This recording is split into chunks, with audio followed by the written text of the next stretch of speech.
Eto, version 2, NMAX, Y-Connect. Yan. Punta sa atin. Maingay ang makina.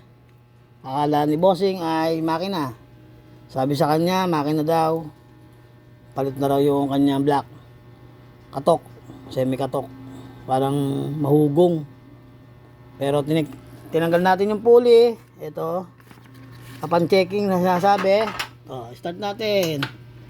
Wala naman. Hindi naman makina. Check natin. Andar. Normal na ingay na yan. Normal na ingay na. Mas malakas yung kanina. Talagang akala mo magpapagawa na siya. Magpapabalit na siya ng black. Ang milyahe lang nito ay 50,000. Yun. Ito ang naging salarin. Ayan. Ayan. Nakita nyo ba yan? Ayan. Kaya tayo, hindi na tayo nagpapalit ng bola na hindi maganda. Ito nga, JBT to. Pinapalitan pa niya ng JBT. Tanggal ang bahay. Pinalayas.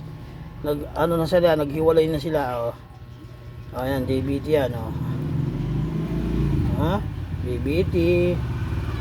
Pati ba yan JBT? Ang problema lang to, pinahiram lang ni bossing sa kumpare niya. Yung kumpare niya, akala di cambio to, hindi na pinapayos ang CVT. 5 months na walang linisan na panggilid. Ayun, kung saan napunta, iniwan niya dun sa kumpare niya. Di wadwad yung bola. 5 months Pero hindi raw to yung bola na nakakabit. Iba daw yung bola na nakakabit dito. Ayan, for information. For all formation. Yun. Hindi to yung bola na nakakabit. Ibang bola daw yung nakakabit dito, sabi ni boss. Ayan. Tapos, nung nasira na nga, hindi naman nakita. Nung nagkabit, basta sinalpakan ng bagong bola. Kaya bumili siya ng bagong bola ulit, JBT. Ito. Pero hindi rin tayo nagkabit nito sa ibang shop. Kaya ang ginawa ni bossing, may nag-recommend sa atin na ipagawa. Kasi natatakot na siya na maggumastos ng 6.5 yung black. Hindi naman black. Kinaklaro natin sa iba dyan. Kailangan bago kayo magpakalkal ng makina, CVT muna tignan. Yung tensioner, maingay, para helicopter. Lahat ng panggilid. Ayan timotsura Talagang pagod na pagod yung pulley. Napunta ba daw ito malalayo? So ibig sabihin, pulley lang ang problema. Ayan, mga bossing natin. Ayan iyak malala si bossing. Ayan sira, nag-standby yung pulley. Tapos, ito pa.